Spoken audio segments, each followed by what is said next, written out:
Peynir fiyatları 80 liradan başlıyor. İnek peyniri taze 80 liradan başlıyor. Koyun 130, 150, 180'e kadar da bazı peynir çeşitleri vardır. Yani çeşit çeşittir. Gömme peyniri var, tulum peyniri var, salamura var. 80 liradan başlıyor, 180 liraya kadar da peynir var. Fabrika peynirleri 50-60 lira. Peynir fiyatları hayvancılığa verilen desteğin bence düzgün verilmemesinden dolayı arttı. Çünkü bugün yem fiyatları çok yüksektir. Ondan sonra meralar hepsi paralıdır.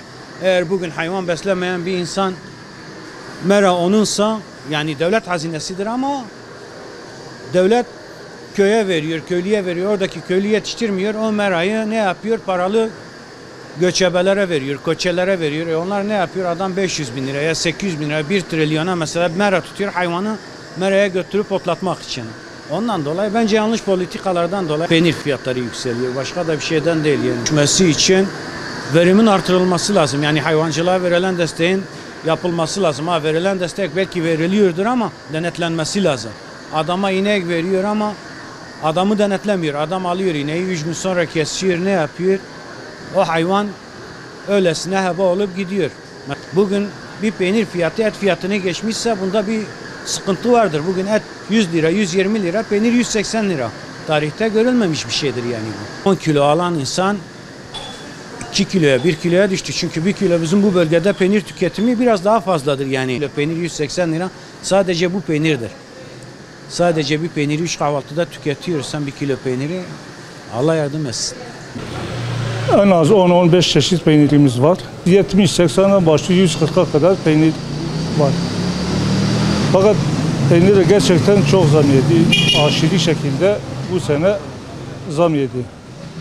Ve müşteri de zorlanıyor, biz de zorlanıyoruz. Şaşırdık artık, ne yapacağımızı bilmiyoruz. Şu anda geçen seneye göre %200'den fazla süte zam geldi. Artık onun için millet herkes kendine göre fiyat artırıyor. Çoğu millet artık diyor budur, yani istersen alma, istersen alma. Fakat en sıkıntı şey de azdır. Yani peynirin çok az olduğunu gösteriyor. Bu fazla peynir yok. Piyasada fazla peynir yok. Sebebi hayvancılık gittikçe azalıyor, şey oluyor. O şekilde. Şu anda bize gelen peynir 120 lira diyor. Bize fiyat biçiyor. Ama bunun maliyeti var, şeyi var, buyu var. artık ne yapacağımızı bilmiyoruz. Devlet hayvancılık yapanlara yetersizdir. Yetersizdir. O yüzden biraz daha bu hayvancılığa el atması gerekir. Mevcut Türkiye ekonomisinden mevcut zamlarda en az etkilenen aslında şu an kırmızı et. Yani dolayısıyla süt ve süt ürünleri şu an etin %50 oranla bir fark ulaştı. Bu da bir ilklerden biri oldu. Geçmişe baktığımız zaman bunu daha önce örnekleri olmamıştır. Her zaman et, süt ve süt ürünlerin önünde koşmuştur fiyat olarak. Et fiyatlarına gelecek olursak kuzu eti 120 lira bandında, dana eti 130, kemikli 130 bandında, kemiksiz ise 150 lira civarında.